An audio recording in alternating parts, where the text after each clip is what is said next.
March 19th, 1944. Southern Bougainville, Solomon Islands. The jungle canopy overhead filters the equatorial sun into fractured green light. Shadows laying over shadows, every vine a potential snare, every rustle a possible death. A lone U.S. Marine scout moves through waist-high undergrowth. His rifle carries something the other men don't trust, something they've mocked for 3 months, a hunting scope ordered through a Sears catalogue. $32 including shipping. Mounted on his Springfield with aluminum scraps, he filed down himself. His name is Elias Brennick, though the men call him Mailbox behind his back. Not out of affection, but derision, because the scope came through the mail. A civilian hunting accessory brought into one of the most lethal theaters of the Pacific War, where Japanese snipers have turned the jungle into a killing gallery. His platoon sergeant told him he was suicidal. His squad mates whispered he'd be dead within a week. But on this morning, moving through the dense undergrowth toward Ridge Green, where 3 Marines were killed yesterday by invisible shooters, Brennick adjusts the Weaver 330C scope and prepares to prove them all wrong. The bodies are still out there, sprawled where they fell. No one willing to risk recovery under the sniper's overwatch. Brennick knows what he has to do. He learned it in the mountains of Pennsylvania, hunting white-tailed deer with his father. Patience, observation. 1 shot, 1 kill. Because bullets cost money his family didn't have. But that was another life. Before his father died, before the war, before he understood that the skills learned in peaceful mountains could be used for this, for hunting men. He moves forward, silent, focused. The scope that everyone mocked now his only advantage against an enemy that's killed 30 Marines in 2 weeks. They called it a toy gun. They said the mail-order scope wouldn't last a day in combat conditions. They were wrong. But first Brennick has to survive the next 4 hours. Elias Brennick grew up in rural Pennsylvania in the Allegheny foothills, where the mountains roll like frozen waves and winter comes early and stays late. His father owned 40 acres of hardwood forest and worked as a contract logger. Hard work, dangerous work, the kind that aged men fast and killed them young. The Brennick farm sat at the end of a dirt road that became impassable 3 months each year when the snow came. Population of the nearest town was 412. Everyone knew everyone. Everyone struggled through the same Depression-era poverty that turned ambition into survival and dreams into next week's meal. Elias was 8 years old when his father first took him hunting. November morning, 1932. Temperature below freezing. Frost forming on the rifle barrel as they sat in the deer stand watching the tree line for movement that meant game approaching. His father had been a hunter his entire life, a man who spoke more through actions than words, who taught his son that the forest revealed its secrets only to those willing to wait. They sat for 6 hours that first morning. Didn't fire a single shot. Elias's feet went numb inside his boots. His fingers ached from the cold. But his father remained motionless, teaching through silence what patience really meant. The lesson wasn't about killing deer. It was about understanding that success required more than desire. It required discipline, control, the ability to endure discomfort while remaining absolutely focused on the objective. When they finally saw the buck stepping cautious through the underbrush 200 yards distant, his father handed him the rifle. A bolt-action Springfield from the Great War. Heavy, solid, the woodstock worn smooth from decades of use. His father's hand steadied the barrel, his voice barely a whisper. Breathe slow. Let half out, the space between heartbeats. That's where you take the shot. Elias squeezed the trigger. The rifle cracked. The recoil punched his shoulder. Through the dissipating smoke, he saw the buck drop. Clean. Instant. 1 shot. His father nodded once. No celebration. No congratulations. Just acknowledgement that the job was done correctly. That night, processing the deer in the barn, his father explained the mathematics of Depression-era hunting. Every bullet costs 15 cents. That's 15 cents we don't have. So every bullet has to count. You don't shoot hoping to hit. You shoot knowing you'll hit. Understand? Elias understood. In the years that followed, he never wasted ammunition. He learned to read wind by watching branches sway. Learned to calculate distance by eye using landmarks and angles. Learned to control his breathing so his chest wouldn't move and disturb his aim. He learned to distinguish between the sound of wind through pine needles and the sound of an animal moving through underbrush. Learned that the forest spoke a language most people never bothered to understand. His father taught him that hunting wasn't about domination. It was about respect. Respect for the animal. Respect for the environment. Respect for the weapon that made a clean kill possible. A good hunter knows when to pull the trigger, his father told him one evening, cleaning rifles by lantern light. But a great hunter also knows when to put the gun down. Elias didn't fully understand that second part. Not then. Not until much later, when the hunting changed from deer to men, and the cost became something money couldn't measure. The years passed. Elias became an exceptional marksman. By age 15, he could hit a target at 300 yards in crosswind conditions. By 16, he'd never missed a shot during hunting season. The family ate well because of his skills. Venison through the winter. The hides sold for whatever price they could get. His father was proud. Quietly proud in the way men of that generation showed approval. A hand on the shoulder, a nod across the dinner table, an extra portion of meat on the plate. Then came 1941. October. A logging accident up in the North 40. A widowmaker branch dead wood hanging 70 feet up that broke loose without warning. His father never saw it coming. Elias was 17. Suddenly responsible for his mother, for the farm, for debts he didn't know existed. The rifle his father taught him to shoot now felt like an accusation. A reminder of every lesson he'd learned that couldn't save the man who mattered most. He tried to work the logging contracts himself. Tried to maintain the farm. But the weight of it crushed him. The grief, the responsibility, the constant reminder that his father's strength was something he hadn't inherited. December 7th, 1941. Pearl Harbor. The radio crackling with news that changed everything. Elias enlisted the following week. Not out of patriotism, though that existed. Not out of duty, though he felt that too. But out of desperate need to escape, to leave behind the farm where his father died. To transform the grief into something useful. The Marine Corps recruiter in town looked at his birth certificate and nodded. "You ever fire a rifle, son?" "Yes, sir, since I was 8. "Good. Marines need shooters." Elias didn't tell him about the hunting, didn't mention the hundreds of hours in deer stands, didn't explain that he'd learned patience and precision in mountains where mistakes meant an empty freezer and a hungry winter. He just signed the papers and left Pennsylvania behind. Boot camp at Paris Island. The rifle range. The M1 Garand issued to every recruit. Semi-automatic. 8-round clip. Designed for volume of fire, not precision. Elias qualified expert on the first attempt. The drill instructor noticed. "You shoot before Brennick." "Hunting, sir. Pennsylvania." "Well, forget that. This ain't hunting. This is war. You point, you shoot, you reload. Volume matters more than accuracy. Understood?" "Yes, sir." But Elias didn't forget. Couldn't forget. The lessons his father taught were carved into muscle memory, into instinct. The Marine Corps could teach him new tactics, but it couldn't erase what the mountains had already written into his soul. After boot camp came infantry training. Then assignment to the 3rd Marine Division. Then the long transport across the Pacific. Weeks at sea, watching the horizon, wondering what waited on the other side. They landed at Bougainville in January 1944. The Solomon Islands. Strategic position in the island-hopping campaign toward Japan. The island was supposed to be secured. The briefing said enemy resistance was minimal. The briefing was wrong. Japanese forces had fortified the interior, prepared defensive positions, and deployed something the Marines hadn't anticipated: snipers. Dozens of them. Veterans trained at specialized schools where they'd spent months learning fieldcraft and marksmanship, equipped with quality optics and purpose-built rifles. Men who could remain motionless for entire days, tied into trees with harnesses, camouflaged so effectively they became part of the jungle itself. The killings started immediately. Marines dropped mid-sentence. Single bullet through the skull, the shooter invisible in the canopy. Entire patrols pinned down for hours by one hidden rifleman. Morale bleeding out with every minute of helplessness. Good men killed by an enemy they never saw. Their bodies left in the open because recovering them meant walking into the sniper's kill zone. In the first 2 weeks, Elias's company lost 12 men to sniper fire.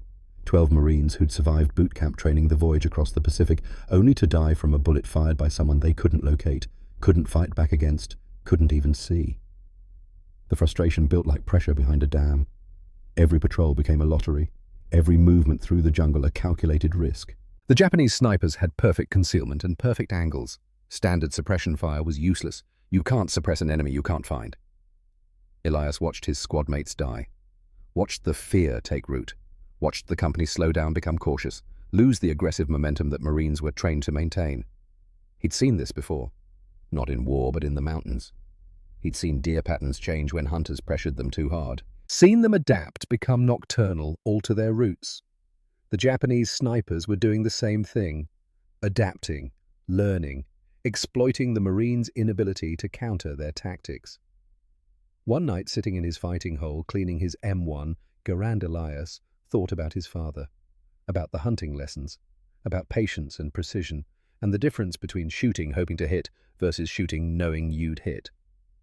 The Marine Corps doctrine emphasized firepower, volume. The theory was that overwhelming fire would suppress enemy positions. That individual marksmanship mattered less than collective rate of fire.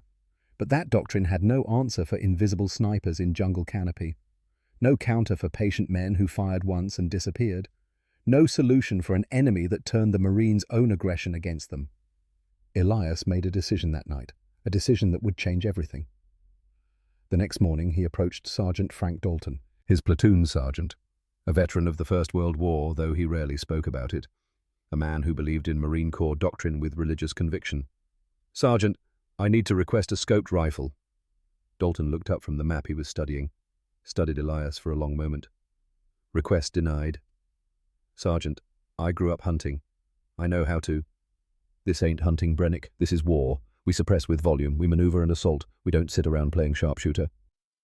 "The Japanese snipers are killing us, and we'll kill them when we locate their positions, with combined arms, artillery, air support, not with one Marine and a scope." Elias started to argue, then stopped. He recognized the look in Dalton's eyes, the same look his father got when his mind was made up. No amount of reasoning would change it. "Understood, Sergeant." He walked away, but the idea didn't leave him.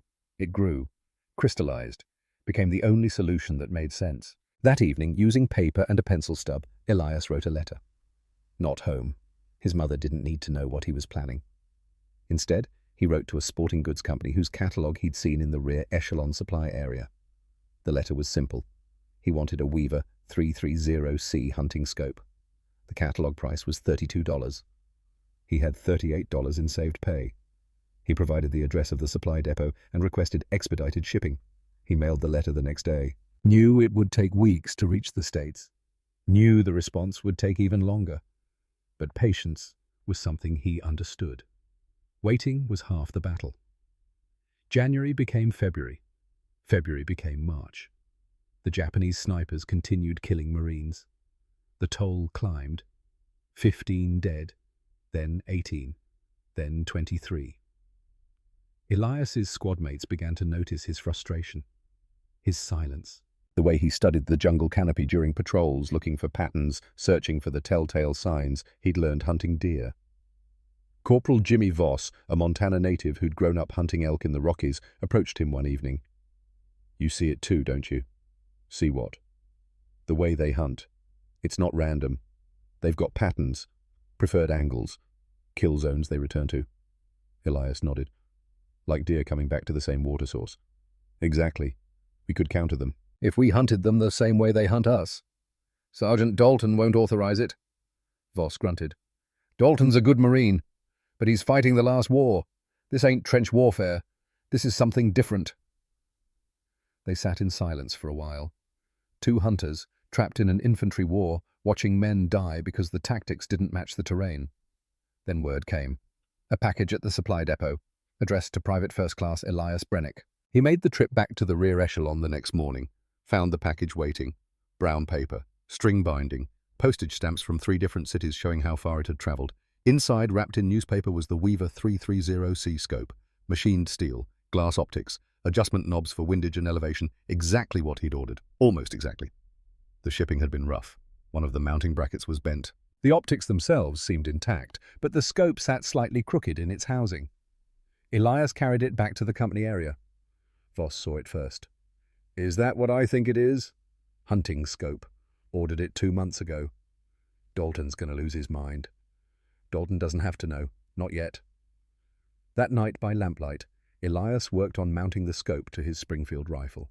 The M1 Garand couldn't accept a scope without major modifications. But the Springfield, the older bolt-action rifle that some Marines still carried, had mounting options. He didn't have proper rings, didn't have the tools a gunsmith would use. What he had was aluminum scraps salvaged from damaged aircraft parts. A file. Patience. He worked for 3 hours, filing, fitting, testing. The mount was crude, imperfect. The scope sat slightly misaligned. But when he looked through the optics, the image was clear. 4-power magnification. Enough to identify targets at ranges the iron sights couldn't manage. He test-fired the next morning during a lull in patrol schedules. 5 rounds at a makeshift target 200 yards distant. The first shot hit 6 inches low and 3 inches right. He adjusted the scope. Second shot, 4 inches low, 1 inch right. Adjusted again. By the 5th shot, he was hitting center mass. The mount was imperfect, but muscle memory could compensate. He'd done it before, hunting with his father's rifle that pulled slightly left. The human mind could adapt, could learn to adjust for mechanical imperfections. Word spread through the company. Brennick had a scope, ordered it through the mail, mounted it himself on a Springfield. The mockery started immediately. "Hey, mailbox! That toy gun gonna stop Japanese bullets. Catalog cowboy thinks he's Buffalo Bill. How much that mail-order scope cost? $30, could have bought 30 beers instead." Brennick said nothing, just cleaned his rifle, checked the scope alignment, practiced estimating ranges using trees and terrain features. The nickname stuck. Mailbox, said with derision, with contempt. The implication clear he'd wasted money on a useless accessory, brought a hunting tool into a war zone. Demonstrated that he didn't understand the difference between shooting deer and fighting Japanese soldiers. Even some of the more sympathetic Marines questioned his judgment. "Look, Brennick, I get it. You can shoot, but that scope's going to get you killed. Japanese snipers will see the sun reflect off the glass. They'll target you first. The mount's going to break first time you go prone in the mud. Sergeant Dalton's going to make you remove it when he finds out." Only Voss defended the decision, quietly, without making a scene. "Leave him alone. At least he's trying something, which is more than the rest of you armchair tacticians." But even Voss had doubts. Brennick could see it in his eyes. The concern, the worry that the mail-order scope was a death sentence rather than a solution. Sergeant Dalton said nothing at first, just watched, studied Brennick with the expression of a man trying to decide if this was defiance or initiative. Finally, 3 days after the scope arrived, Dalton pulled Brennick aside. "That scope on your rifle, I didn't authorize it." "No, Sergeant, you didn't. Should order you to remove it." "Yes, Sergeant." Dalton was quiet for a long moment. Then he looked toward the jungle, toward the positions where Japanese snipers waited, where more Marines would die tomorrow and the day after. "How many deer you killed, Brennick, before the war?" 43, Sergeant. Over 8 years. "Ever miss?" "Once. When I was 12. Wind shifted. I didn't compensate." Dalton nodded slowly. "The brass won't like it. They'll say you're violating uniformity regulations. Say you're creating a precedent other Marines might follow." "Yes, Sergeant. But the brass ain't out here watching men die to invisible shooters." Dalton met his eyes. "I see that scope on your rifle during inspections. I'm going to have to write you up. Understand?" "Yes, Sergeant." "But what happens on patrol in the jungle where I can't see every piece of equipment every Marine carries?" Dalton shrugged. "That's between you and the enemy." It was as close to approval as Brennick would get. Unofficial permission. A platoon sergeant looking the other way because losses were mounting and doctrine had no answers. "Thank you, Sergeant." "Don't thank me, just don't get killed." "And if that scope works, if you actually drop one of those Japanese bastards, then maybe the mockery stops. Maybe the brass pays attention. Maybe we save some lives." Dalton walked away. Brennick stood there holding his modified Springfield, feeling the weight of expectation settle onto shoulders already carrying too much. The next morning, March 18th, a patrol moving through Ridge Green came under fire. 7 Marines in the formation, 3 killed in the first 30 seconds, shot through the head or throat before they could take cover. The surviving Marines retreated under covering fire, dragging their wounded, unable to locate the shooter, unable to return effective fire against an enemy they couldn't see. A second patrol was sent in 2 hours later. Same result. 1 dead, 2 wounded.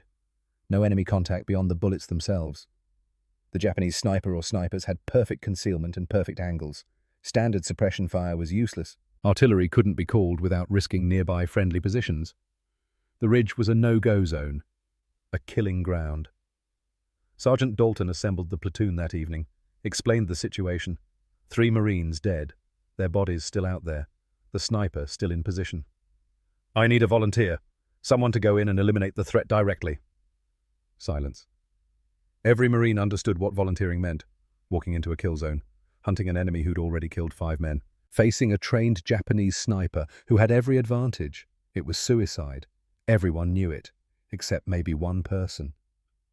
Elias Brennick stood up, Springfield in hand, the mail-order scope catching lamplight. The platoon went silent. Some men looked away. Others stared. The mockery from the previous days suddenly felt hollow, cheap. Because whatever else could be said about Mailbox, whatever jokes had been made about his catalogue gun, he was standing up when no one else would. Sergeant Dalton studied him. "You sure about this, Brennick?" "Yes, Sergeant. That sniper's a professional, trained, experienced. He's killed 5 Marines in 2 days." "Yes, Sergeant. And you think a mail-order scope and some deer-hunting experience is enough?" Brennick thought about his father, about the lessons learned in Pennsylvania mountains, about patience and precision and the difference between shooting hoping to hit versus shooting knowing you'd hit. "Someone has to go, Sergeant, and I'm the only one with the equipment to do it." Dalton looked like he wanted to argue, wanted to order Brennick to stand down, save him from what seemed like certain death. But the bodies were still out there, the sniper was still in position, and no one else was volunteering. "All right, you'll go in at dawn. I'm assigning you a spotter." He turned to the platoon. "Voss, you're with Brennick." Jimmy Voss stood without hesitation. "Yes, Sergeant," some of the Marines muttered. Others shook their heads. A few looked at Brennick with something approaching respect. Or maybe pity. Hard to tell the difference. That night, Brennick cleaned his rifle, checked the scope alignment, practiced his breathing. Voss sat nearby, equally quiet, checking his own equipment. Finally, Voss spoke. "You really think we can do this?" "I don't know, but I know sitting here while men die isn't working. That scope, it's really going to help. It's better than iron sights, and I know how to use it." Voss nodded. "I grew up hunting elk. My father taught me to track, to read sign, to understand animal behavior." He paused. "You think Japanese snipers are that different from animals? They're smarter, better equipped, more dangerous. But they still have patterns, habits, preferences." "Yeah, they do." They sat in silence for a while, 2 hunters preparing for a hunt unlike anything they'd experienced, where the prey could shoot back, where mistakes meant death, where all the skills learned in peaceful mountains would be tested against an enemy who'd been training for this exact scenario. Voss handed Brennick something. A photograph, creased, worn from being carried in a pocket. "My family. Montana. If I don't make it back, make sure they know I was trying to do something that mattered." Brennick looked at the photo. Voss with his parents, younger siblings, standing in front of a cabin with mountains behind them. Faces that looked like they belonged to people who understood hard work and harder winters. "We'll both make it back." "Maybe, but just in case." Brennick handed the photo back. "Keep it. You'll give it to them yourself when this is over." Voss smiled, slight, tired. "You're either the bravest Marine I've met or the craziest. Probably both." Dawn came too quickly, the jungle still shrouded in mist. Visibility less than 30 yards, the air thick with moisture, every breath heavy. Uniforms already soaked with sweat despite the early hour. Brennick led, moving in deliberate slow-motion steps, placing each boot carefully to avoid snapping twigs, eyes scanning the canopy above and the undergrowth ahead. The Springfield cradled in his elbows. The mail-order scope a weight he was still learning to balance. Voss followed 10 yards back, covering the flanks, watching for movement, carrying his M1 Garand ready, knowing that if shooting started his job was suppression, while Brennick took the precision shot. They reached the ridge-green perimeter by 0700 hours, entering the kill zone where the previous patrols had been hit. Brennick dropped to a crouch, then to his belly, crawling forward through mud and leaf litter, the Springfield heavy, the scope vulnerable to damage from the terrain, but necessary, essential, the only advantage he had. He could see the bodies of the fallen Marines, still lying where they dropped. Young men sprawled in the unnatural poses death creates, their weapons fallen beside them, blood dried to brown on green uniforms. The sight hit him hard. These weren't deer, weren't animals harvested for food. These were men. Somebody's son, somebody's brother, somebody's friend. For a moment, Brennick questioned everything, questioned if he had any right to be here. If his hunting skills meant anything against a trained enemy soldier, if the mail-order scope was anything more than a death sentence wrapped in $32 of false confidence. Then he remembered his father, remembered the lessons, remembered that good men were dying, and someone had to try to stop it.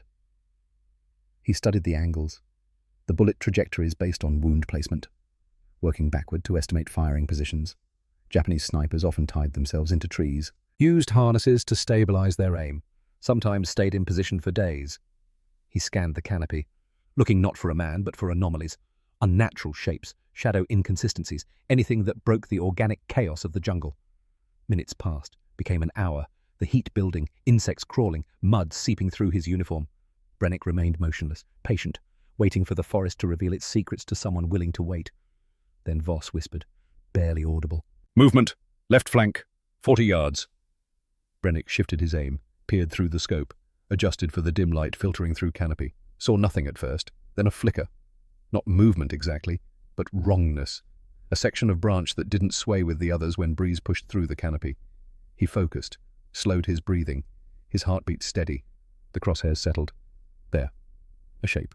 Human form wrapped in camouflage netting. Nestled in the fork of a banyan tree 20 feet off the ground. The Japanese sniper was looking the other direction, scanning the approach route the previous patrols had used. Brennick exhaled half a breath, squeezed the trigger. The Springfield cracked, recoil punching his shoulder, the scope momentarily losing the target. When he reacquired the position, the shape was falling, tumbling through branches, hitting the ground with a wet thud that echoed through the jungle silence. Voss confirmed. One down, but Brennick's shot had given away his position. Within seconds, 2 more rifle cracks echoed from different positions, bullets snapping through air inches above his head, splintering bark from the tree he'd used for cover. Multiple snipers, a coordinated team. The ridge-green kill zone was more complex than anyone had realized. Brennick rolled left, putting a tree trunk between himself and incoming fire, his mind racing through geometry. 2 shooters, one northeast, one due east, both elevated. He couldn't engage both simultaneously. Voss crawled up beside him, breathing hard, eyes wide. "We're in a triangulated kill zone." "I know. What do we do?" Brennick made the decision instantly. They couldn't retreat, couldn't stay pinned. Had to take the fight to the enemy, now, while he knew where they were. He pointed toward the northeast contact, gestured for Voss to provide suppressive fire on his signal. Voss nodded, gripped his Garand tight. Brennick counted silently, visualizing the movements he'd need to make, the angles he'd need to achieve, the precision required under pressure he'd never experienced. Then he gave the signal. Voss rose to a crouch, firing rapid shots toward the northeast position, not aiming to kill, aiming to force the sniper's head down, to create a window of opportunity measured in seconds. Brennick shifted right, scope up, searching the eastern canopy. There. Another shape. Palm tree, partially obscured by fronds. The sniper was tracking Voss, lining up a shot. Brennick fired first. The bullet struck center mass, the sniper jerking backward, his rifle falling, his body slumping against the harness that held him. 2 down. Voss stopped firing. Silence crashed back into the jungle, broken only by distant bird calls and the ringing in Brennick's ears. He waited, motionless, scope sweeping for a third contact. Minutes passing, each one stretching, heart pounding. Adrenaline making his hands shake. Nothing. No more shots. No more movement. Voss moved forward cautiously, confirming the second kill, then the first.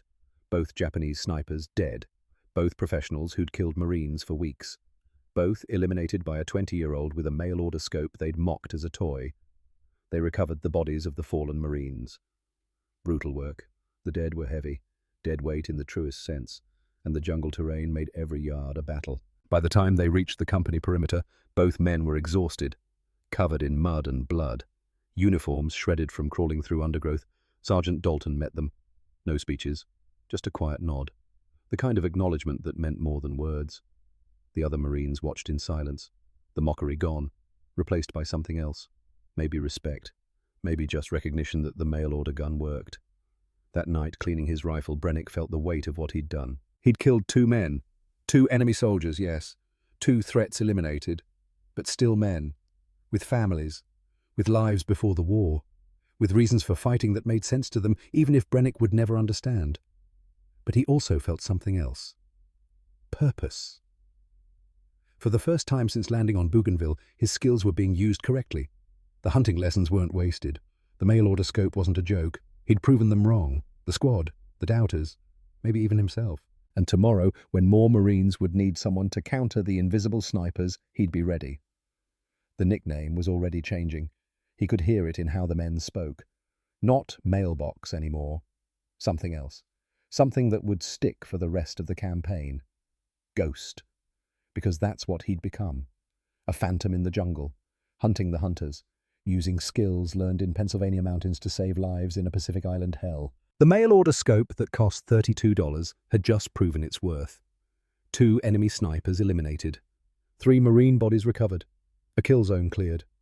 But this was only the beginning. The Japanese had dozens more snipers in the Bougainville jungle, and Elias Brennick, with his catalogue scope and his father's lessons, was just getting started. Ridge Green was secure, but the war was far from over, and the Ghost had 22 more kills waiting in the shadows ahead. The word spread fast. 2 Japanese snipers killed at Ridge Green. The Marine with the mail-order scope had done what everyone said was impossible. By nightfall, the mockery had stopped. Men who'd called Brennick mailbox 3 days ago now watched him clean his rifle in silence. Not admiration, exactly. More like reassessment. The careful distance you'd give someone who'd just walked through fire and come out alive. Corporal Voss sat beside him, rewrapping the field dressing on his leg. The bullet graze from Ridge Green had bled through the first bandage. Not serious enough for evacuation. Serious enough to remind both men how close they'd come. "Dalton wants to see you," Voss said. Brennick nodded, continued running the bore brush through the Springfield's barrel. 3 passes. 4.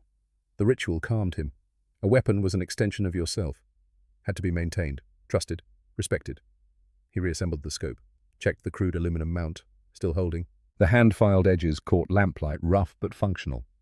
Proof that improvisation could work, that the system's answer wasn't always the only answer. Sergeant Dalton was studying topographic maps when Brennick found him.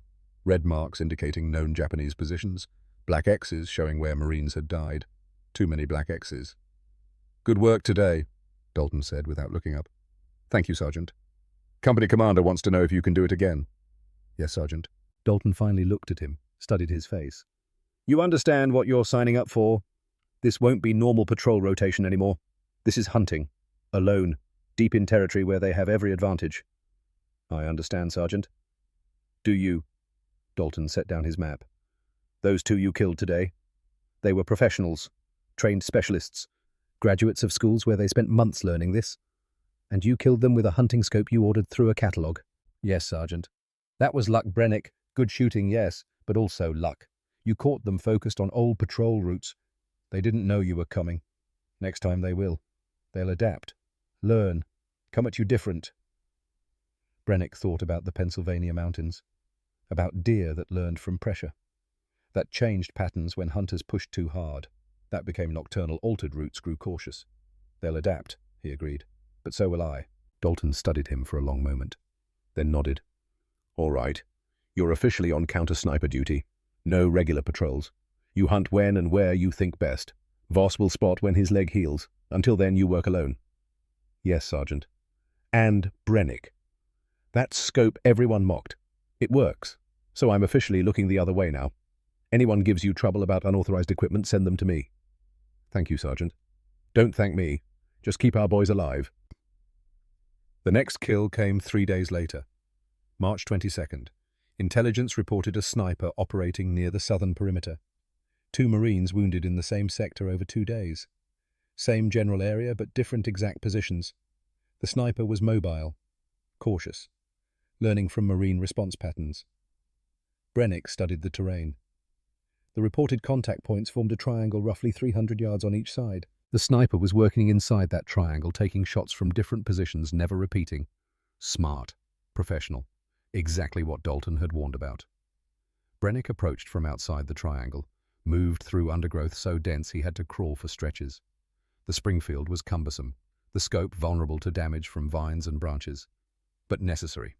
He found the first position at 0900 hours, a spider hole at the base of a massive tree, camouflaged with fresh vegetation. Too fresh, leaves still green, not yet wilted from being cut, the wrongness he'd learned to see. But the hole was empty, abandoned. The sniper had already moved. Brennick studied the position anyway, looked for patterns, for clues about how this particular enemy thought. The spider hole faced east, gave clear view of a Marine patrol route. But the position was too obvious, too exposed from flanks. A professional would see the vulnerability. Which meant this wasn't the primary position. This was bait. Brennick felt ice in his stomach. He'd almost walked into a trap. Would have if he'd approached from the obvious direction. The Japanese sniper had anticipated Marine counter-tactics, had prepared a secondary position to kill whoever came hunting. The realization was humbling, terrifying. These weren't deer. These were men who thought, planned, set traps for hunters. He backed out slowly, circled wide, approached from the northwest now, off-angle from the spider hole. It took him 4 hours to find the real position. A blind built into the hollow of a bombed-out tree trunk, invisible from 3 sides. Perfect field of fire toward both the spider hole and the patrol route beyond. The Japanese sniper was waiting. Patient, expecting someone to investigate the obvious position. Brennick was 200 yards away, uphill, through dense foliage. The shot would be technical, difficult, but possible. He settled into position, controlled his breathing, calculated windage and elevation. The crosshairs found the gap in the tree trunk where he could just barely see shadow that didn't belong. He waited. 6 hours, motionless. The sun climbed. The heat became crushing. Insects crawled over him. His muscles cramped. He ignored everything. At 14:30 hours, a Marine patrol moved through the sector, following their standard route, unaware of the danger. The Japanese sniper shifted, just slightly, preparing to fire at the spider hole area where he expected a counter-sniper to be investigating. The movement was what Brennick needed. The shadow became shape, human form visible for just a moment through the gap. He fired. The Springfield cracked. The recoil, the smoke. Through the scope he saw the impact, saw the shape jerk and slump. Kill number 3. The patrol heard the shot, went to ground, called for support, but they weren't hit. The Japanese sniper, who'd been seconds from firing at them, was dead. Brennick waited 2 more hours, making sure there wasn't a second sniper, a partner, another layer to the trap. Nothing. Just him and the body in the hollow tree, and the knowledge that he'd almost died today. Almost walked into a trap, set by an enemy who understood exactly what he was doing. That night, cleaning his rifle, Brennick's hands shook. Not from fear, exactly. From the realization of how close he'd come. How a smarter enemy, a more careful enemy, could kill him just as easily as he'd killed them. Voss noticed. "You okay?" He set a trap. The spider hole was bait. He was waiting for whoever came to investigate. "But you didn't fall for it." "Almost did. Another minute different approach angle, I'd be dead." Voss was quiet. Then, "But you're not. You saw it. Adapted. That's why you're still here. This time. Next time might be different. Then we make sure there's no next time. We stay smarter, more careful." Brennick nodded. But the confidence he'd felt after Ridge Green was gone, replaced by understanding that this was a different kind of hunting, where the prey could think, could plan, could kill the hunter. The kills came faster after that, but Brennick was more cautious, more deliberate. Kill 4. March 25th. A sniper in a palm tree. Brennick spotted him by the unnatural way fronds were arranged. Took the shot from 300 yards through gaps in the canopy. Clean kill. But he waited 4 hours afterward, watching for partners. Found none. Kills 5 and 6. March 28th. A paired team working a ridgeline. They'd killed a Marine the previous day. Brennick tracked them through undergrowth, moving with glacial slowness. Found them in connected positions, able to provide cover for each other. He killed the primary first, sent a mass. The second sniper panicked, tried to relocate. Exposed himself for 3 seconds. That was enough. Brennick's second shot took him through the head. 2 more faces for the collection in his nightmares. By early April, his count stood at 6 confirmed kills. The Japanese sniper threat in the sector was noticeably reduced. Marine patrols reported fewer contacts, moved with more confidence. But Brennick felt the weight building. 6 men, 6 decisions, 6 triggers pulled, 6 lives ended by choices he'd made alone in the jungle. He slept poorly, saw their faces when he closed his eyes. Young faces, mostly. The spider hole sniper had looked maybe 20. The palm tree sniper had grey in his beard, might have been 40. The paired team were brothers Brennick learned later from captured documents, had requested assignment together. He'd killed brothers, men who'd fought side by side, died within seconds of each other. The knowledge sat heavy. Voss recovered fully by April 5th, returned to duty as Brennick's spotter. His presence helped, shared the burden, made decisions feel less solitary. 6 confirmed, Voss said one evening. That's 6 snipers who won't kill any more Marines. You know what that means. I killed 6 human beings. You saved maybe 30, maybe 50. Every one of those snipers would have kept killing if you hadn't stopped them. Doesn't make it easier. It's not supposed to be easy. My father told me something once, about hunting. He said the day taking a life becomes easy is the day you've lost something important. What? Your humanity. Brennick thought about that. The weight he felt wasn't weakness. It was proof he was still human, still capable of recognizing cost. The thought helped. A little. Then came April 12th. Green hell. The briefing was grim. A 2-mile stretch of jungle that had become impassable. 4 Marine patrols ambushed there in 3 days. 8 dead, 15 wounded. The corridor was designated off-limits. Too dangerous.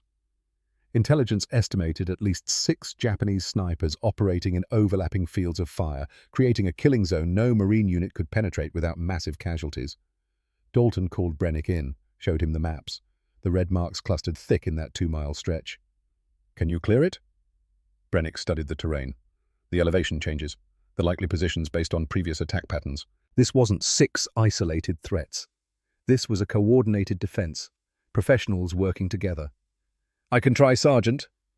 This is different, Brennick. This isn't hunting individual snipers. This is dismantling a system. They'll be covering each other, supporting. The moment you take a shot, the others will know. We'll triangulate. We'll kill you. Yes, Sergeant. So I'm asking again, can you do this? Brennick thought about his father, about the hardest hunt they'd ever done. A wounded bear in the North 40, dangerous, unpredictable. His father had said, sometimes the hunt finds you. Sometimes you have to decide if you're hunter enough to face it. I can do it, Sergeant, but I need Voss, and I need all day. Can't rush this. Dalton nodded. You've got whatever you need. Just bring our boys home. April 12th. Dawn. Brennick and Voss entered Green Hell from the northeast. The jungle here was different, denser, darker. The canopy so thick that sunlight barely penetrated. Perfect sniper country. Nightmare for everything else. They moved for 2 hours before Brennick spotted the first position. Not a sniper, just a position. A firing port carved into a tree trunk. The bark had been modified to create a shooting aperture maybe 4 inches wide. Brennick glassed it, saw movement inside. Shadow. The faint outline of a rifle barrel. Range 180 yards, through undergrowth. At an angle that required compensating for elevation. He settled, controlled his breathing. The Springfield spoke. Through the scope he saw the impact, saw the shadow jerk. Fall silent. Kill number 7. But the shot gave away their position. Within 2 seconds, rifle fire erupted from multiple directions, bullets cracking through air, splintering trees, kicking up mud. At least 3 other snipers, all firing at where the sound had come from. Brennick and Voss separated instantly. Standard counter-ambush. Make yourself harder to target. Create confusion about numbers. Brennick rolled right, behind a fallen log, scanning for muzzle flashes. There, northeast, elevated, maybe 40 yards. He aimed, fired. The sniper jerked, went silent. Kill number 8, another muzzle flash, due east. But this one was firing at Voss's position. Brennick relocated, circled through undergrowth, came at the sniper from an unexpected angle. The enemy was focused on where Voss had been. Not where Brennick was now. The shot took him through the side. Kill number 9. The jungle went quiet. 3 down in maybe 5 minutes. But Brennick knew there were more. Intelligence said 6. He'd only found 3. He signaled Voss. They moved deeper. Every sense alert, every step calculated. The 4th sniper didn't fire, didn't move, remained perfectly disciplined in a position that gave overview of the entire corridor. Brennick found him by elimination. By studying every tree, every shadow, every possible location. By looking for wrongness. There. Discoloration in bark. Too uniform. The sniper had modified the tree to blend in, but the modification was the tell. The shot was technical. 240 yards. Through vegetation. Uphill. Crosswind. Brennick calculated. Adjusted. Waited for wind to settle. The bullet found its mark. Kill number 10. 2 left. According to intelligence, they searched for another hour. The tension building. Knowing the remaining snipers knew their partners were dead, knew they were being hunted, would be desperate, dangerous. Voss spotted the 5th position, a bombed-out tree trunk from earlier fighting. The shadows inside were wrong. Brennick glassed it, saw the faint glint of a scope. The Japanese sniper was making the same mistake everyone made. The scope that gave advantage also gave you away. He aimed for the glint, fired through debris. The glint disappeared. Kill number 11. 1 left. They searched for 3 more hours. Found nothing. The 6th sniper, if he existed, was exceptional. Or intelligence was wrong about the count. Brennick was about to call it when he saw wrongness. Not a position, just wrongness. A section of massive tree trunk where the bark pattern was too perfect, too uniform. He studied it. Couldn't see any opening, any way to shoot from that position. But instinct screamed something was wrong. He aimed center mass, where a human body would be if someone was pressed against the tree. Fired. The bullet impacted. Bark exploded. Behind it, revealed by damage, was a carefully constructed hide. The Japanese sniper had built a shell over himself, become part of the tree. The shot had hit him through the camouflage. Kill number 12. Green hell was clear. Brennick and Voss sat in silence afterward, both men shaking from adrenaline crash, both understanding how close they'd come to dying a dozen times in the past 8 hours. 12, Voss said finally. 12 confirmed kills. You're ghost for real now. Brennick didn't feel like a ghost. He felt tired, old, like he'd aged years in a single day. That night he couldn't sleep. The faces came, 12 of them now, some young, some old, all human, all dead because of decisions he'd made. The kills continued through late April, methodical, necessary, each one adding weight. Kill 13. April 15th, sniper in a collapsed bunker. Brennick spotted him by unnatural debris arrangement. 200 yards through a 6-inch firing slit. Clean kill. Kills 14 and 15. April 18th. Paired snipers on the western perimeter, both killed in 90 seconds. The pattern was familiar now. First the primary, then the spotter, before he could react. Kills 16. April 22nd. The hardest of the sequence. A Japanese sniper who'd learned from watching his comrades die, who changed positions daily. Never fired twice from the same spot, never established pattern.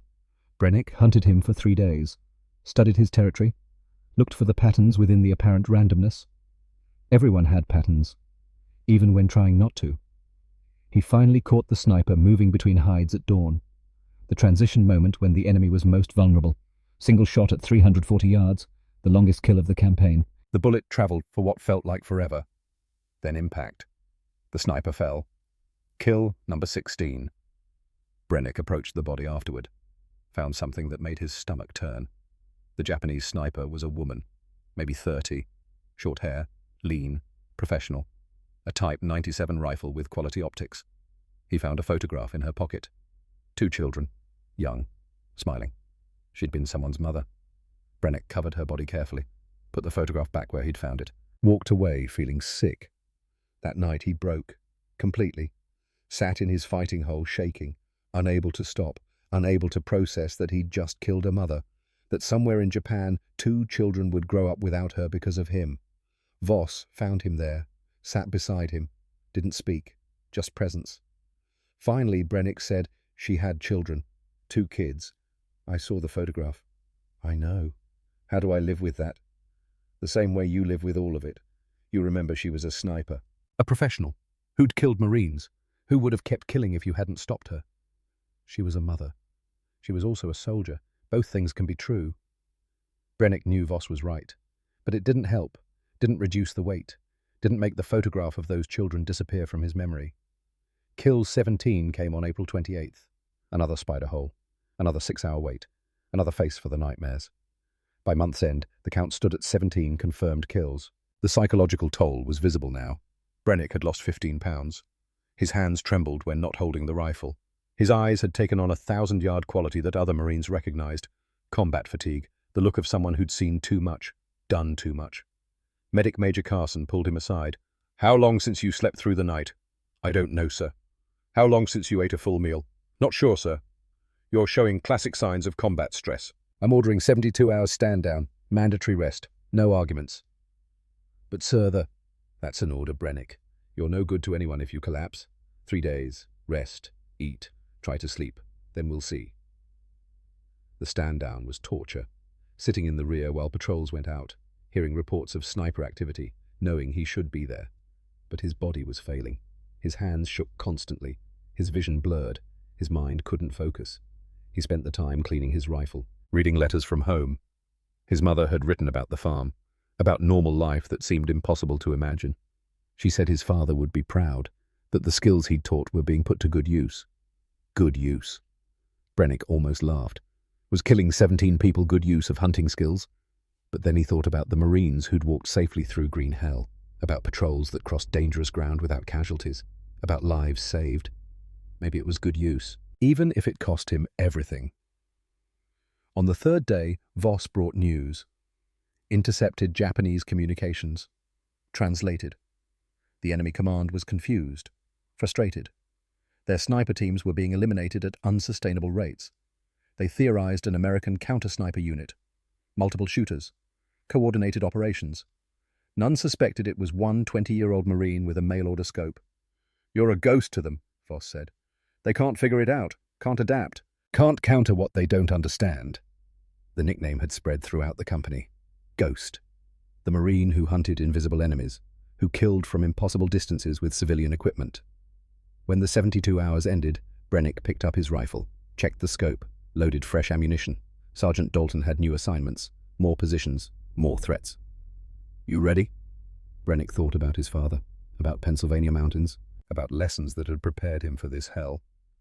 "Yes, Sergeant." But he wasn't. The weight of 17 kills was crushing. Each face haunted him. Each decision marked him.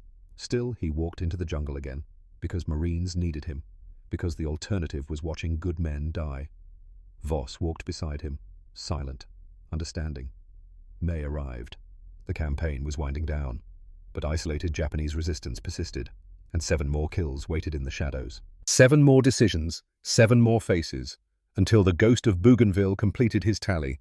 24 confirmed, countless lives saved, 1 man, one $32 scope, and a price measured in nightmares that would last a lifetime. May 3rd, 1944. Kill 18. A sniper near a supply route. 4 hours of observation.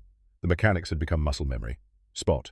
Calculate. Wait. Fire. Confirm. Pattern familiar. Professional enemy. Clean shot at 200 yards. Another face for the nightmares. May 6th. Kills 19 and 20. Paired snipers working the eastern sector. They'd wounded 3 Marines over 2 days. Brennick tracked them, found their positions. First shot dropped the primary. Second shot took the spotter as he reached for his rifle. Both killed in under 30 seconds. The count climbed. 20 confirmed. The number felt meaningless. Each one was a human life. A decision made. A trigger pulled. May 8th. Kills 21 and 22. Japanese resistance was collapsing, but isolated snipers remained. Holdouts. True believers. Men who'd fight until killed. Brennick found them in defensive positions near the western ridge. Methodical elimination. No drama. No close calls. Just professional work. 2 more confirmed kills. 2 more photographs he'd never forget. One sniper carried a letter from his wife. The other had children's drawings folded in his pocket. Brennick left them with the bodies. Some dignity in death. Some respect for enemy soldiers who'd done their duty. May 9th, 1944.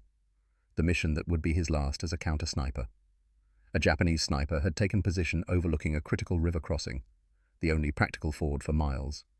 Strategic terrain that Marine units needed to control. 2 days earlier, a patrol had attempted to cross. 2 Marines were killed, both shot while in the water, vulnerable, exposed. Easy targets for a sniper with elevation and cover. The crossing had been declared off-limits, too dangerous. But terrain meant units had to detour 6 miles to find an alternative. 6 miles through hostile jungle. 6 miles of additional exposure. The company commander wanted the sniper eliminated before the next major patrol movement tomorrow. Dalton called Brennick in, showed him the maps. 1 sniper, elevated position, perfect field of fire over the crossing. Unknown exact location, but somewhere in this tree line. Can you find him? Brennick studied the terrain, the angles, where he would position himself if he were the Japanese sniper. I can try, Sergeant. Patrol crosses tomorrow at 1400 hours. That's when he'll fire. That's when you'll have your chance. Understood. Voss was waiting outside. Last one for a while. Maybe.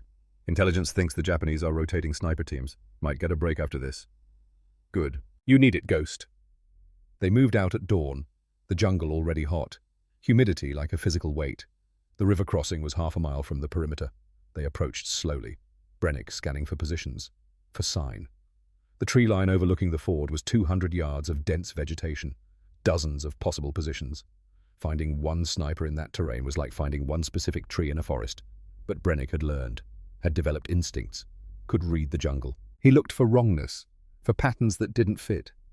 The river was shallow here, maybe 3 feet deep. Clear water over smooth stones.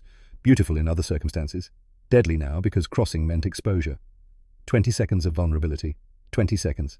That's all the Japanese sniper needed. Brennick found a position at the river's edge, partially concealed by overhanging vegetation. View of the opposite tree line while remaining hidden. Then he waited. This was what his father had taught him best. Patience. The ability to remain absolutely still while the world moved around you. He settled into mud, felt it seep through his uniform, felt water lap at his legs, felt insects begin their exploration, ignored it all. Voss was 30 yards behind, watching flanks, ready to provide suppression if needed. Hours passed. The sun climbed. Temperature rose into the 90s. Brennick's position was partially submerged. Water helped cool him, but also meant leeches.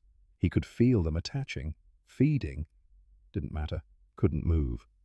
His focus remained on the tree line, studying every shadow, every branch, every potential position. At 1100 hours he spotted it. Not the sniper, but wrongness. A section of vegetation too uniform, too carefully arranged. Natural chaos didn't create that pattern. He studied it through the scope. Couldn't see any human form, just wrongness. Instinct screaming something was there. He marked the position mentally. 230 yards, slight uphill angle, minimal wind, through dense foliage creating a narrow shooting corridor. Then he waited. 3 more hours, motionless, patient. At 13:43 hours, he heard movement behind him. The patrol, right on schedule. 12 Marines moving toward the crossing, trusting that Ghost had cleared the threat. The pressure was immense. If he was wrong, if he'd miscalculated, those Marines would die. At 1400 hours exactly, the first Marine stepped into the water. Lance Corporal Morrison, 22 years old, from Ohio. Morrison was 3 steps into the ford when the Japanese sniper fired. The shot came from exactly where Brennick had identified. His instincts correct, but the shot missed. Morrison flinched, stumbled, didn't fall. The bullet had passed inches from his head. Brennick saw the muzzle flash. Tiny, brief, but enough. His return fire was instant. No hesitation. Just muscle memory and 3 months of hunting men. The Springfield cracked. Through the scope he saw the impact, saw the camouflage netting explode, saw the shape behind it jerk and fall. Kill number 23. Morrison finished crossing. Fast. The rest of the patrol followed. Quick, nervous, but alive. All 12. Safe, because Brennick had spent 6 hours lying in mud waiting for one moment. Voss moved up beside him. Good shooting. They waited another hour, then approached the position. Carefully. The Japanese sniper was dead, shot through the upper chest. The bullet had found him through a gap in the camouflage, maybe 8 inches wide. Precision shooting, skill and luck in equal measure. The sniper was young, mid-20s, had a photograph in his pocket, wife and child, smiling, before the war when life made sense. Brennick put the photograph back, covered the body, respect for the dead, even enemy dead, because these weren't monsters. Just men, following orders, doing their duty, different only in which side they'd ended up on. 23, Voss said quietly. Brennick said nothing. 23 felt arbitrary. Each number represented a human life, a decision made, a trigger pulled. They walked back. Morrison's patrol had already reported in. All 12 safe. The crossing secure. Sergeant Dalton met them. Good work. Morrison said you saved his life. Just doing the job, Sergeant. Intelligence says there's one more, operating alone near the northern ridge. Think you can get him? Brennick was exhausted. Wanted to say no. Wanted to put down the rifle and never pick it up again. But Marines were still dying. One more sniper meant more potential casualties. Yes, Sergeant, I can get him. May 11th, 1944. The final hunt. Intelligence had tracked this sniper for 2 weeks. He was careful, disciplined, never fired more than once from any position, moved constantly, avoided patterns. Professional. Maybe the best the Japanese had left in the sector. Brennick spent 2 days studying his territory, looking for the patterns within the apparent randomness. Everyone had patterns, even the best. He found it. A ridge overlooking multiple Marine positions. The sniper moved between 5 different hides, but always returned to the ridge, always covered the same fields of fire. May 13th dawn. Brennick positioned himself not where the sniper was, but where he would be, where he had to be to cover the morning patrol route. Then he waited. 8 hours, the longest wait of the campaign, muscles cramping, thirst building, leeches feeding. He ignored it all. At 1420 hours, he saw movement. Subtle, professional. The Japanese sniper moving into position. Brennick didn't wait for him to settle, didn't give him time to acquire targets, fired the moment he had a clean shot. 320 yards, through jungle canopy, uphill, crosswind. The most difficult shot of the campaign. The bullet travelled true. Kill number 24. Brennick waited. Confirmed. The Japanese sniper was dead, the last holdout in the sector, the final threat. It was over. He walked back that afternoon, rifle slung, covered in mud, exhausted beyond measure. Voss met him at the perimeter, looked at his face, understood, without words. 24, Voss said quietly. 24, Brennick confirmed. That night, Sergeant Dalton pulled him aside. Official word just came down. Bougainville's transitioning to defensive posture. The island's secured. Offensive operations are ending. Understood, Sergeant. Your counter-sniper work is done, Brennick. You cleared them out. All of them. The sector's safe. Brennick nodded. Felt nothing. No relief. No pride. Just exhaustion. I submitted you for Bronze Star with valor, Dalton continued. Documented every kill, every position cleared, every Marine life saved. You deserve recognition. Don't want it, Sergeant. I know, but you earned it, whether you want it or not. The recommendation was denied. The Marine Corps in 1944 didn't have a sniper program, didn't have framework for recognizing what Brennick had done. The report disappeared into bureaucracy, noted, filed, forgotten. Brennick packed away his scope, cleaned his Springfield one last time as a sniper rifle, returned to standard infantry duties. The relief was immediate. No more hunting, no more decisions about who lived and died, no more faces through the scope. But the weight remained. 24 men killed, 24 decisions that couldn't be unmade, 24 souls added to a burden he'd carry forever. The nightmares worsened. Every night the faces came. Young, old, scared, resolved, all asking the same silent question. Why Brennick had no answer. Just duty, just survival. Just the desperate mathematics of war, where killing 24 enemy soldiers meant saving perhaps 100 Marines. September came. The 3rd Marine Division shipped out. Destination, Peleliu. The briefing said 3 days, maybe a week. Light resistance. The briefing was catastrophically wrong. Peleliu was hell. The Japanese had fortified the island with caves and bunkers, prepared defensive positions that turned every yard into a killing ground.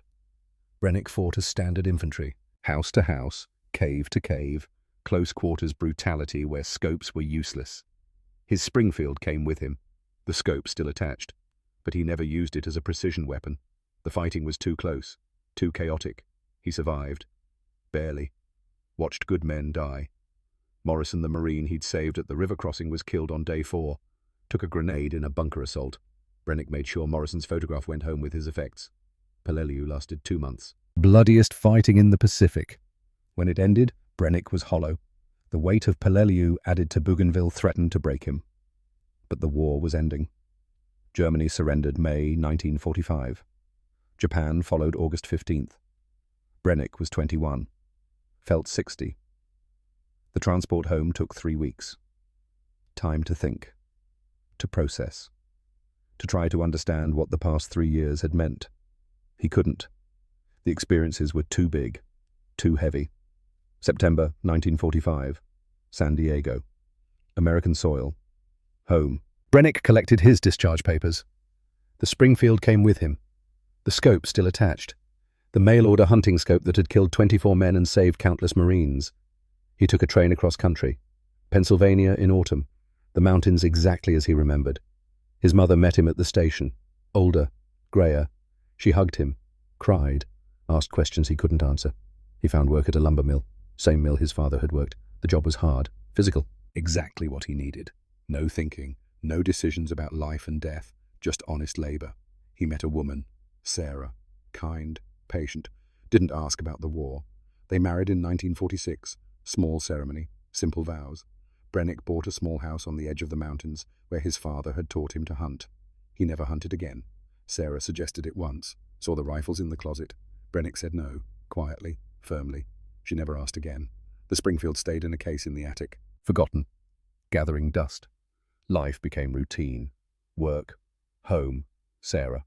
Simple pleasures. trying to rebuild something normal. The nightmares continued. Less frequent, but no less intense. 24 faces, sometimes more. The unconfirmed kills he suspected, but couldn't prove. Brennick never sought help, never talked about it, just endured. Carried the weight silently, the way men of his generation did. Years became decades, the 1950s, 1960s, 1970s. Life moved on. Children were born. Brennick provided. Loved them as best he could with whatever part of him hadn't been left in the Pacific. The 1980s brought military historians, researching the Pacific War, trying to document what happened before all the veterans died. One historian found references to Bougainville, to a Marine with a scope rifle who'd killed multiple Japanese snipers, to casualty statistics showing a dramatic drop in sniper deaths April to May 1944.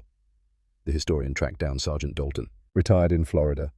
Dalton remembered, gave the historian a name, Elias Brennick, Pennsylvania. The historian found him, the lumber mill, the small house, the man who'd killed 24 confirmed Japanese snipers with a mail-order scope. Brennick refused to talk, politely, firmly. I did a job that needed doing, that's all. No reason to make more of it. The historian persisted, explained the story mattered, showed innovation, initiative. Brennick refused. The past is past. The historian left disappointed, published what he could from other sources. A footnote, a paragraph. Brennick's name appeared, but without details. Exactly how Brennick wanted it. Sarah died in 1987. Cancer. Quick. Brennick was alone. Children grown. Moved away. He retired. Spent his days reading, walking, trying not to think about the past. The nightmares had faded. Age making sleep deeper. But the faces never really left. Just became part of him. In 1988, cleaning the attic, Brennick found the Springfield. The case dusty. The scope still attached. He opened it, looked at the rifle for the first time in decades. The Weaver, 330C, that had cost $32, that everyone had mocked. That had killed 24 men. He thought about destroying it, but couldn't. It was part of his history. Instead, he donated it. A local veterans organization collecting artifacts for a museum. Brennick gave them the Springfield. Told them it was used in the Pacific, nothing more. The museum accepted gratefully, added it to their collection. Springfield, 1903, with commercial scope. Pacific Theater, donor anonymous. It sat in a display case. Visitors walked past without a second glance. Just another rifle. Nothing special. Exactly how Brennick wanted it. He died in 1989, quietly. Heart attack in his sleep. Quick, no suffering.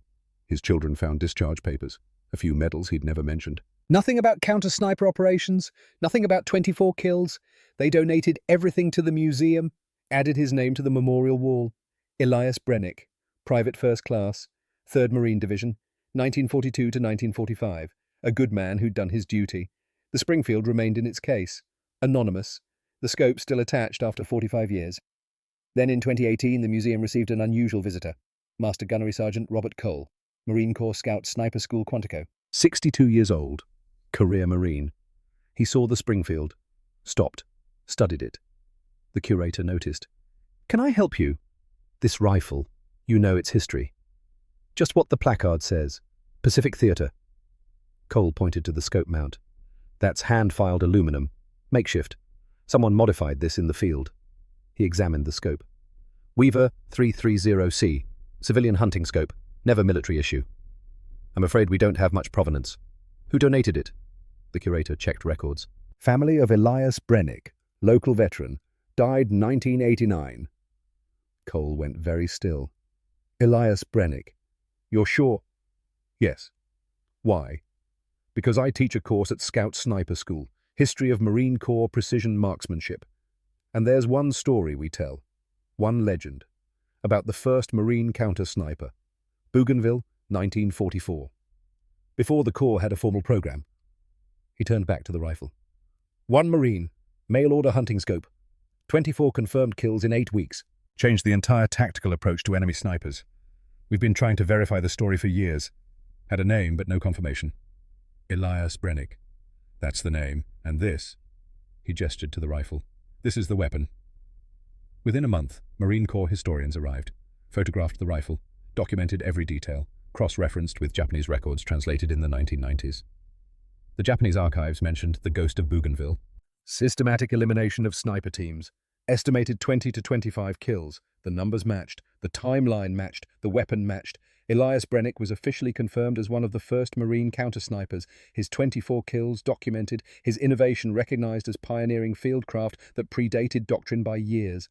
The museum updated the placard, Springfield 1903 with Weaver 330C commercial scope, PFC Elias Brennick, 3rd Marine Division. Bougainville Campaign, March to May 1944. 24. Confirmed enemy sniper kills. One of the first counter-sniper operations in Marine Corps history.